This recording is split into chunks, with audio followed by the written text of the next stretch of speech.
Assalamualaikum warahmatullahi wabarakatuh.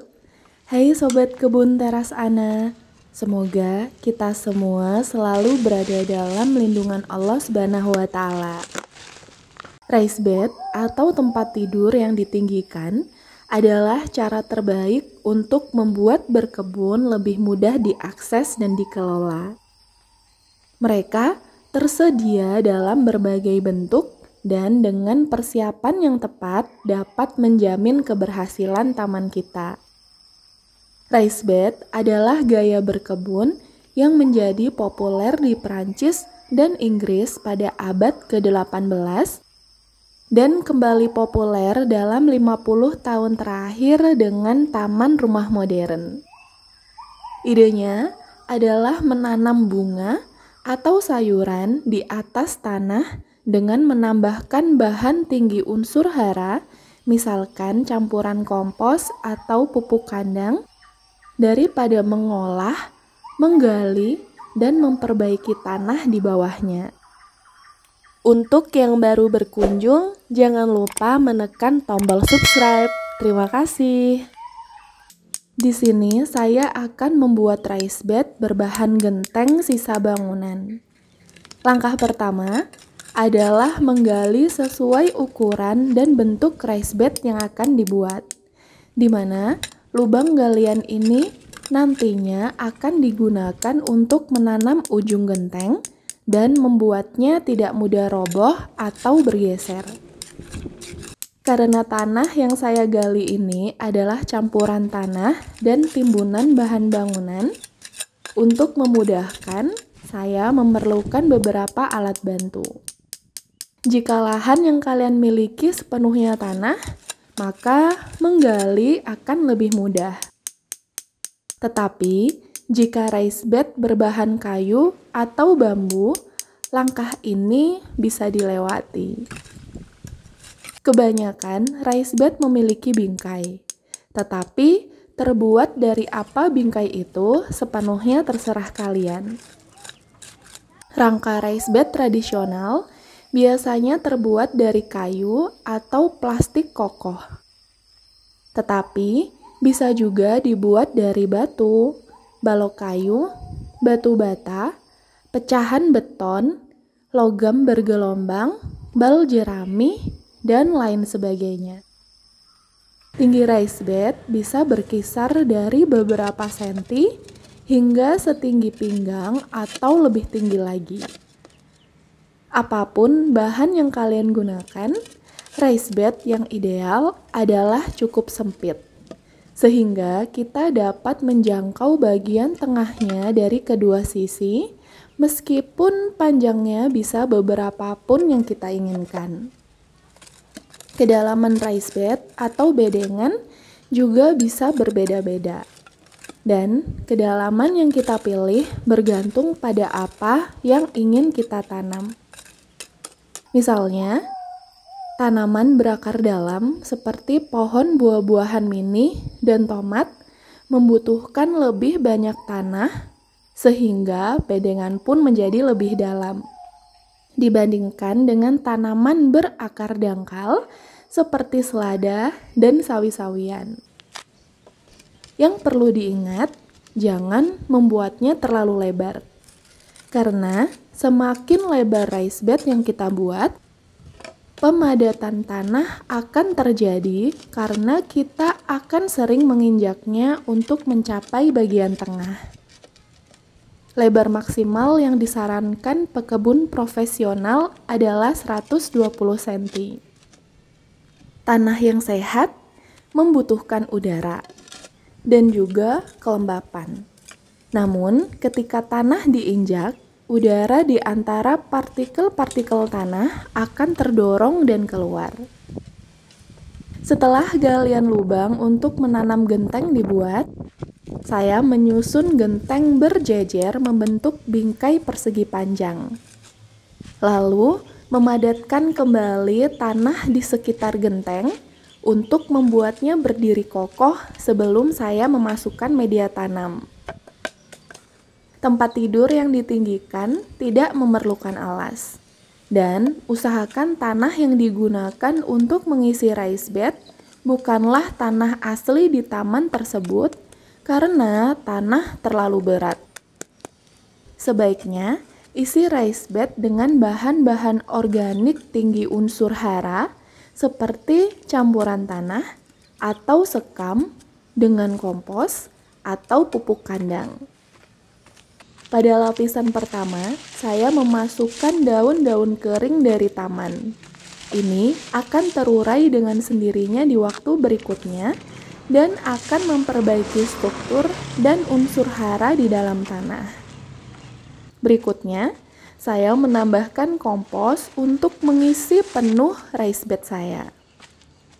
Banyak kombinasi tanah yang cocok untuk bedengan, tetapi sesuaikan dengan dana dan ketersediaan. Di sini, saya tidak menggunakan campuran lain selain kompos yang saya buat sendiri.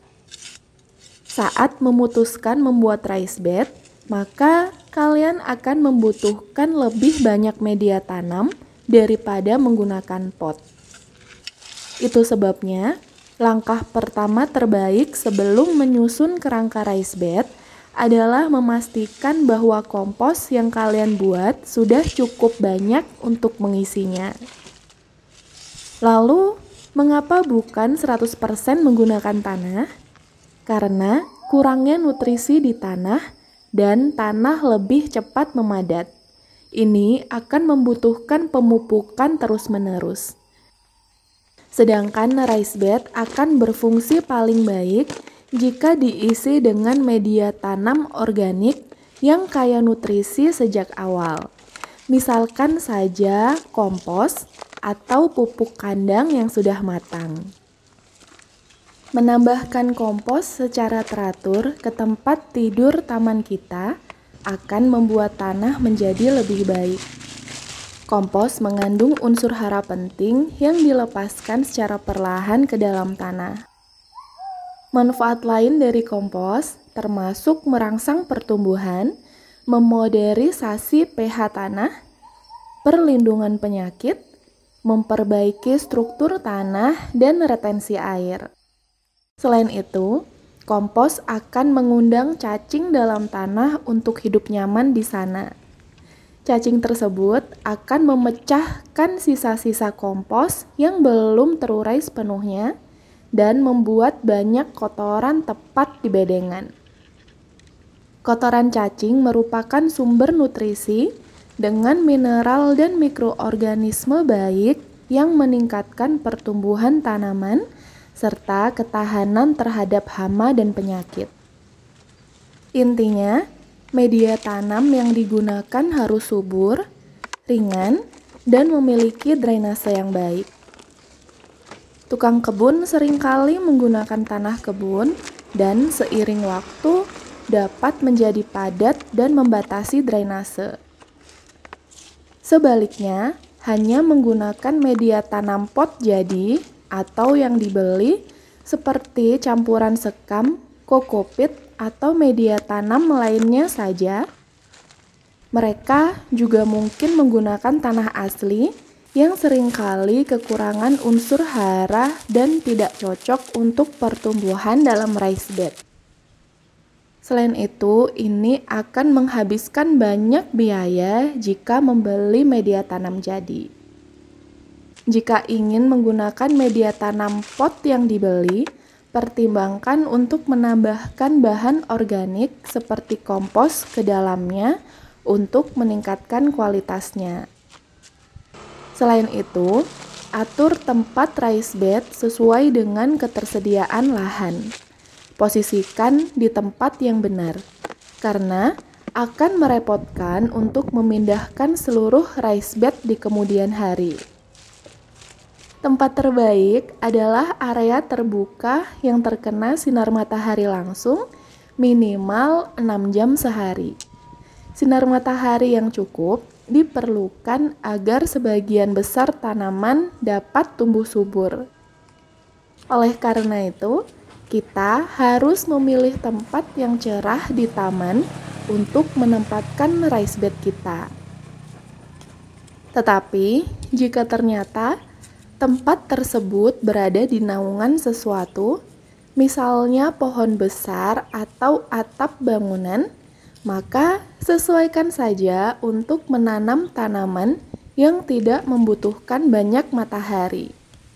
Misalnya, kacang polong, bayam, kangkung, daun bawang, mint, daun seledri, dan lain sebagainya. Mengapa menggunakan raised bed? Manfaat nomor 1 dari meninggikan bedengan taman di atas tanah adalah kendali penuh yang dimiliki tukang kebun terhadap kualitas tanah yang mereka garap. Ini adalah salah satu cara termudah untuk menjamin bahwa tanah kita terbuat dari keseimbangan yang cermat antara lapisan atas tanah, kompos, atau bahan organik lainnya. Karena kita tidak berjalan di atas tanah, bedengan yang ditinggikan juga menawarkan manfaat tambahan karena tanah tidak padat dan tetap halus serta gembur untuk drainase yang memadai. Manfaat lainnya meliputi: yang pertama, kontrol yang lebih baik atas ukuran dan cakupan taman yang dapat membantu pemula agar tidak terlalu terintimidasi. Kedua, ini memudahkan untuk menanam tanaman yang bisa dimakan di ruang terbatas atau di ruang kecil. Ketiga, berkebun lebih mudah bagi tukang kebun dengan meminimalkan persendian kaku atau masalah kesehatan lainnya karena terlalu banyak membungkuk, berlutut, atau menggali tanah. Berikutnya, lebih mudah memasang pencegah hama dengan adanya pagar penutup dan kawat ayam. Kelima, kontrol yang lebih baik atas nutrisi yang dapat membantu memastikan hasil lebih baik dan lebih besar serta tahan lama. 6. Dengan mengubah material yang digunakan untuk membangun struktur, retensi air dapat ditingkatkan atau dikurangi tergantung pada apa yang kita butuhkan untuk lingkungan setempat. Terakhir, raised bed dapat berfungsi untuk melengkapi landscape dengan menambahkan kesan struktur mirip dengan apa yang dilakukan dalam mendesain taman. Meskipun saya yakin ada banyak manfaat berkebun di raised bed, pada akhirnya kalian harus memilih metode berkebun yang paling kalian sukai. Berkebun di raised bed adalah salah satu caranya. Ada banyak metode internal lainnya yang berhasil. Menanam dalam wadah dan pot adalah cara lain. Apa metode berkebun yang kalian pilih? Komentar di bawah ya. Jika ingin informasi lainnya terkait pedoman teknis membuat media tanam pot, silakan klik video di sebelah kanan layar. Jika penasaran bagaimana langkah awal membuat tempat sampah kompos yang saya punya, silakan klik video di sebelah kiri layar. Demikian informasi terkait mengenal raised bed, solusi bercocok tanam di lahan sempit. Semoga bermanfaat. Wassalamualaikum warahmatullahi wabarakatuh.